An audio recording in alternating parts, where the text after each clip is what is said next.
Hi all, എല്ലാവർക്കും നമസ്കാരം. പുതിയൊരു വീഡിയോയിലേക്ക് സ്വാഗതം. അപ്പോൾ ഇന്നത്തെ എൻ്റെ വീഡിയോ എന്ന് പറയുന്നത് 10th പ്രിലിംസ് ഇനി എക്സാം ഉള്ളവർക്ക് എങ്ങനെയൊക്കെ ഒന്ന് ഇമ്പ്രൂവ് ചെയ്യാം, കൂടുതൽ മാർക്കിലോട്ട് സ്കോർ ചെയ്യാൻ പറ്റും എന്നുള്ള ചെറിയൊരു സ്ട്രാറ്റജീസാണ്. അപ്പം നിങ്ങൾക്ക് എൻ്റെ വീഡിയോസൊക്കെ ഇഷ്ടമാവുകയാണെങ്കിൽ ലൈക്ക് ചെയ്യുക, ഷെയർ ചെയ്യുക, സബ്സ്ക്രൈബ് ചെയ്യുക. അപ്പോൾ നമുക്ക് വീഡിയോയിലോട്ട് കിടക്കാം. ഫസ്റ്റ് ഓഫ് ഓൾ നമ്മൾ ഒരു എക്സാമിന് കുറച്ചിന് ദിവസമേ ഉള്ളൂ അല്ലേ. അപ്പോൾ മാക്സിമം നിങ്ങൾക്കിപ്പം 2 മാസം കൊണ്ട് കഴിയാവുന്ന എക്സാമേ ഉള്ളൂ. അടുത്ത മാസമായിട്ടാകുമ്പോഴത്തേക്ക് എക്സാം എല്ലാം കഴിയും. അപ്പോഴത്തേക്ക് ആ ഒരു കുറച്ച് ദിവസമേ ഉള്ളൂ. അപ്പോൾ നിങ്ങൾ മാക്സിമം ആ പഠനത്തിലോട്ട് തന്നെ ഒന്ന് കൺജസ്റ്റഡ് ആവുക. മാക്സിമം നിങ്ങൾ ബാക്കിയുള്ള കാര്യങ്ങളൊക്കെ ഒന്ന് ഒഴിവാക്കുക. ഒരു ദിവസം എത്രത്തോളം നമുക്ക് കൂടുതൽ ഇമ്പ്രൂവ്മെൻറ്റ് കൊടുത്ത് ഒരു ദിവസം നമുക്ക് പ്രൊഡക്റ്റീവ് ആക്കാൻ പറ്റുന്നതെന്ന് ചിന്തിച്ചുകൊണ്ടിരിക്കുക.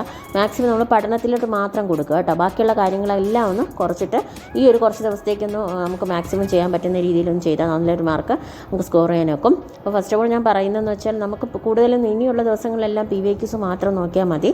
അപ്പോൾ നിങ്ങൾക്ക് PYQs മാത്രം നോക്കുന്നതിൻ്റെ കൂടെ ഞാൻ കുറച്ച് 10th പ്രിലിംസിൻ്റെ നമ്മുടെ SCRTയുടെ കുറച്ച് പോർഷൻസ് തന്നിട്ടുണ്ടായിരുന്നു. അപ്പോൾ മാക്സിമം നിങ്ങൾ അതും കൂടെ ഇതും രണ്ടും കൂടെ മാനേജ് ചെയ്യാൻ പറ്റുന്നവരാണെങ്കിൽ, ഞാൻ പറഞ്ഞ പോലെ നമ്മൾ മാക്സിമം ടൈം ഇതിന് കൊടുക്കുകയാണ്, നമ്മൾ പ്രൊഡക്റ്റീവായിട്ടുള്ള ഒരു ടൈം കൊടുക്കുകയാണെങ്കിൽ അങ്ങനെയും കൂടെ ചെയ്യുക. SCRT ആ ചാപ്റ്റേഴ്സും കൂടെ നിങ്ങളൊന്ന് മാറി നോക്കുക എന്നുള്ളതാണ്. അപ്പോൾ PYQസിൽ നമുക്കറിയാം നമ്മുടെ ബേസിക് ഫാക്ട്സ് എന്തായാലും നോക്കണം. കേരളത്തിൻ്റെ ബേസിക് ഫാക്ട്സ് ഉറപ്പായിട്ട് നമ്മൾ നോക്കിക്കൊണ്ട് പോകണം. പിന്നെ ഇന്ത്യയുടെ ബേസിക് ഫാക്ട്സ് നമ്മൾ മാക്സിമം നോക്കുക. പിന്നെ ഉള്ളത് നമ്മുടെ വിളകളൊക്കെ ഉണ്ടല്ലോ, ഖാരിഫ്, റാബി, അങ്ങനെയുള്ള വിളകളുടെ കാര്യങ്ങളെല്ലാം നമ്മൾ ഈ പഠിക്കുന്ന കാര്യങ്ങൾ നമുക്ക് മാക്സിമം അറിയാം. ഇങ്ങനെയൊക്കെയുള്ള ഒരു ഇതൊക്കെയാണ് കോർ ഏരിയാസ് എന്ന്. പക്ഷേ നമ്മൾ മാക്സിമം അത് തറവ് ആക്കുക എന്നുള്ളതാണ് ഇനിയുള്ള സമയം എന്ന് പറയുന്നത്. പഠിച്ച കാര്യങ്ങൾ നമ്മൾ തറവ് ആക്കുക. പഠിച്ചിട്ടുണ്ട് എന്ന് പറഞ്ഞ് അത് വിട്ട് കളയാതെ പഠിച്ച കാര്യങ്ങൾ മാക്സിമം നമ്മൾ വീണ്ടും പഠിച്ചുകൊണ്ടിരിക്കുക, തറവായിക്കൊണ്ടിരിക്കുക കേട്ടോ. ബയോളജിയിൽ തന്നെ രോഗകാരികൾ അങ്ങനെ ഒരുപാട് പോർഷൻസ് നമുക്ക് കോർ ഏരിയസ് നമുക്ക് തന്നെ അറിയാം. അപ്പോൾ PYQs മാക്സിമം നോക്കുക. നിങ്ങൾ ടാലൻറ്റിൻ്റെ ബുക്ക് കിട്ടും, നല്ല ബുക്കാണ്. അപ്പം അതിൽ തന്നെ 10th പ്രിലിംസിൻ്റെ കൂടുതൽ പോർഷൻസ് കവർ ചെയ്തിട്ടുണ്ട്. അതിന് നിങ്ങൾ എക്സ്പ്ലനേഷൻ കൂടി വായിച്ച് തറവാക്കി പോവുക കേട്ടോ. അപ്പോൾ പഠിക്കാൻ പറ്റുന്നവരാണെങ്കിൽ അങ്ങനെ, അല്ലെങ്കിൽ വായിച്ച് മാറ്റാൻ പറ്റുന്നവരാണെങ്കിൽ സ്പീഡപ്പ് ചെയ്തൊന്നും നമുക്ക് മാറ്റാനാക്കുമല്ലോ, ക്വസ്റ്റ്യൻസ് ഓരോന്ന് വായിച്ചിട്ട് ആൻസറും. അപ്പോൾ അതിൽ തന്നെ ഒത്തിരി നമുക്ക് പ്രിലിംസിൻ്റെ ഒരുപാട് സ്റ്റേറ്റ്മെൻറ്റ് ക്വസ്റ്റ്യൻസ് നമുക്ക് കിട്ടത്തില്ല. പക്ഷേ അതിൻ്റെ എക്സ്പ്ലനേഷൻസ് വായിക്കുമ്പോൾ നമുക്ക് ഇനിയുള്ള സ്റ്റേറ്റ്മെൻറ്റ് ക്വസ്റ്റ്യൻസും കൂടെ നമുക്ക് ഇമ്പ്രൂവ് ചെയ്യാനായിട്ട് സഹായിക്കും. അപ്പോൾ നമ്മൾ അതും കൂടെ ഒന്ന് നോക്കി പോവുക. പിന്നെ ഉള്ളത് ഞാൻ പറഞ്ഞ പോലെ ഈ SCRTയുടെ ചാപ്റ്റേഴ്സ് ഈ നമ്മൾ PYQസിൻ്റെ ഒപ്പം തന്നെ അതിന് കണക്ട് ചെയ്ത റിലേറ്റഡ് ആയിട്ടുള്ള ചാപ്റ്റേഴ്സും കൂടെ നോക്കി പോവുക. മാക്സിമം വായിച്ച് പോയാൽ മതി, വായിച്ച് വിട്ടാൽ മതി. നമുക്ക് ആ ഒരു സമയത്ത് നമുക്ക് ഓർക്കാനൊക്കും കേട്ടോ. പിന്നെ ഉള്ളത് നമ്മുടെ മാത്സാണ്. അത് നമ്മൾ ഡെയിലി ചെയ്തു പോവുക തന്നെ വേണം. മാക്സിമം നമ്മൾ മാത്സിന് സമയം കൊടുക്കുക. ഞാൻ ഈ പറഞ്ഞ പോലെ നമ്മൾ ഈ കൺജസ്റ്റഡ് ആവുക എന്ന് പറയുന്നത് നമ്മൾ മാത്സിലും PYQ പിന്നെ കറണ്ട് അഫേഴ്സ്, ഇതിൽ 3 മാത്രമേ ഉള്ളൂ നമുക്ക് ആകെ ഉള്ള ടോപ്പിക്സ് എന്ന് പറയുന്നത്. അപ്പോൾ മാത്സ് നമ്മൾ എത്രത്തോളം കൊടുക്കുക. ഇനിയിപ്പോൾ കുറച്ച് ദിവസമേ ഉള്ളൂ. ആ ഒരു ദിവസങ്ങളിൽ തന്നെ ഒരു ടോപ്പിക്ക് വെച്ച് നമ്മൾ മാത്സ് ചെയ്തു പോയാൽ തന്നെ നമുക്ക് മാക്സിമം അത് കിട്ടാവുന്നതേ ഉള്ളൂ. മാത്സ് നമ്മൾ PYQs കൂടുതൽ ചെയ്ത് നോക്കുക കേട്ടോ. നമ്മൾ ഇനിയിപ്പം പുതിയ സിലബസ് അല്ലെങ്കിൽ നമ്മൾ പുതിയ പോർഷൻസ് എടുത്ത് പഠിക്കുന്നതിനേക്കാളും നല്ലത് റാങ്ക് ഫെയിൽ എടുത്ത് പഠിക്കുകയും ചെയ്യരുത്. ഈ ഒരു സമയത്ത് മാക്സിമം നമ്മൾ PYQs മാത്രം നമ്മൾ കോർ ഏരിയ ആക്കി അത് പഠിക്കുക കേട്ടോ. കൂടുതലും 10th പ്രിലിംസിൻ്റെ തന്നെ ക്വസ്റ്റ്യൻ എടുത്ത് പഠിക്കുക. മാക്സിമം നമ്മൾ ബേസ് ആയിട്ടുള്ളത് തന്നെയാണ് വരുന്നത്. പിന്നെ ഈ സമയം കണ്ടെത്തുക എന്നുള്ളൊരു പ്രശ്നം മാത്രമേ ഉള്ളൂ നമ്മൾ എക്സാം ടൈമിൽ. അതിനാണ് ടൈം മാനേജ്മെൻറ്റ് ചെയ്യുന്നത്. നിങ്ങൾക്ക് മാക്സിമം ഞാൻ പറഞ്ഞ പോലെ ഇന്നലെയൊക്കെ ഞാൻ വീഡിയോസിൽ പറഞ്ഞായിരുന്നു, നിങ്ങൾ 2 മണി തൊട്ട് 3:15 വരെ എക്സാമും എഴുതി നോക്കുക എന്നുള്ളതാണ് കേട്ടോ. അപ്പോൾ മാത്സ് നോക്കുക, പിന്നെ PYQs നോക്കുക, കൂടെ നിങ്ങൾ SCRTയുടെ ആ ഒരു ഇതും കൂടെ നോക്കുക. ഞാൻ പറയുന്നതെല്ലാം ഞാൻ പഠിച്ച രീതികൾ തന്നെയാണ്. അപ്പോൾ പുതിയതായിട്ടൊരു സ്ട്രാറ്റജി നിങ്ങൾക്ക് കൊണ്ടുവരുമല്ല, ഞാൻ പഠിച്ച രീതികൾ തന്നെയാണ് കേട്ടോ ഇത്.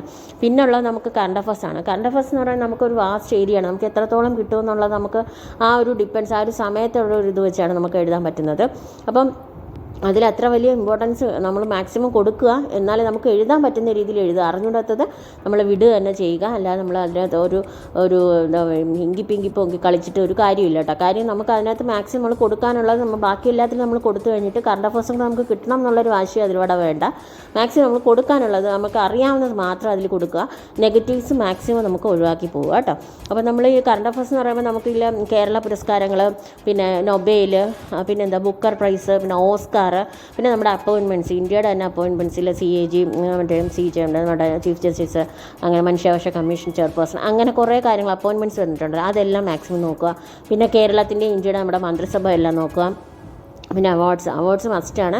നമ്മുടെ എഴുത്തച്ഛൻ പുരസ്കാരം, വയലാർ പുരസ്കാരം അങ്ങനെയുള്ളത് നോക്കുക. പിന്നെ സ്പോർട്സ് നമ്മൾ ഇനിയിപ്പോൾ നമ്മൾ ടൈം കളയേണ്ട കാര്യമില്ല. അറിയാവുന്നവരാണെങ്കിൽ റിവിഷൻ ചെയ്ത് പോവുക. സ്പോർട്സിൽ ഒരുപാട് കാര്യങ്ങൾ നമ്മൾ ചെറിയ നമ്മൾ ഇന്ത്യയിലുള്ള കുറച്ച് താരങ്ങളെ തന്നെ കൂടുതലൊന്ന് പഠിച്ച് നമ്മളൊന്ന് നോക്കി പോവുക എന്ന് മാത്രമേ ഉള്ളൂ. കൂടുതൽ സ്പോർട്സിന് വേണ്ടി ടൈം കളയണ്ട. പഠിക്കാൻ പാടുള്ളവരുടെ കാര്യമാണ് കേട്ടോ പറഞ്ഞത്. അങ്ങനെയല്ല അല്ലാത്തവർ മാക്സിമം പറ്റുന്ന രീതിയിലൊക്കെ ഒന്ന് സ്പോർട്സ് നോക്കുക കേട്ടോ. അപ്പോൾ ഒരുപാട് വരുമെന്ന് തോന്നുന്നില്ല, എന്നാലും ബൈ ഡിപ്പെൻസ് ആണ്, നമുക്ക് പറയാനൊക്കത്തില്ല, ഒന്നും പ്രൊഡിക്റ്റ് ചെയ്യാനൊക്കത്തില്ല. മാക്സിമം നോക്കുക. പിന്നെ ഉള്ളതെന്ന് പറഞ്ഞാൽ ഒബിച്വറീസിൻ്റെ കാറ്റഗറീസാണ്.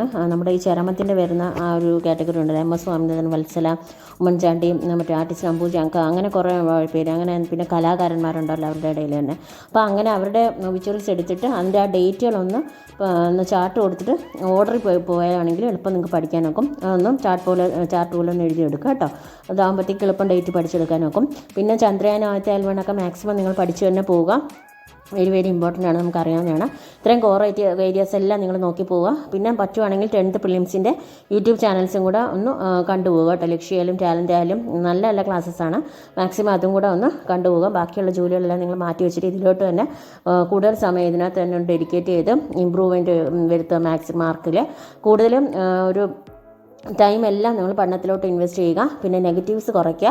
അറിയാവുന്ന കാര്യങ്ങൾ മാത്രം എഴുതിയാൽ തന്നെ നല്ലൊരു മാർക്ക് സ്കോർ ചെയ്യാനൊക്കും. അപ്പം എല്ലാവരും പഠിക്കുക, പ്രാർത്ഥിക്കുക, അപ്പം സപ്പോർട്ട് ചെയ്യുക. എല്ലാവരും നല്ലൊരു റിസൾട്ടിലേക്ക് വരട്ടെ. മാക്സിമം ഈ ടൈമെല്ലാം നമ്മുടെ പഠനത്തിൽ മാത്രം കൊടുത്തുകൊണ്ട് നല്ലൊരു എക്സാം നല്ലൊരു രീതിയിൽ എഴുതാൻ എല്ലാവർക്കും പറ്റട്ടെ. ഓക്കെ, നാളെ കാണാം. നല്ലൊരു വീഡിയോസ് നാളെ വരുന്നതായിരിക്കും. All the best. ഓക്കെ, എല്ലാവർക്കും താങ്ക് യു. ബൈ.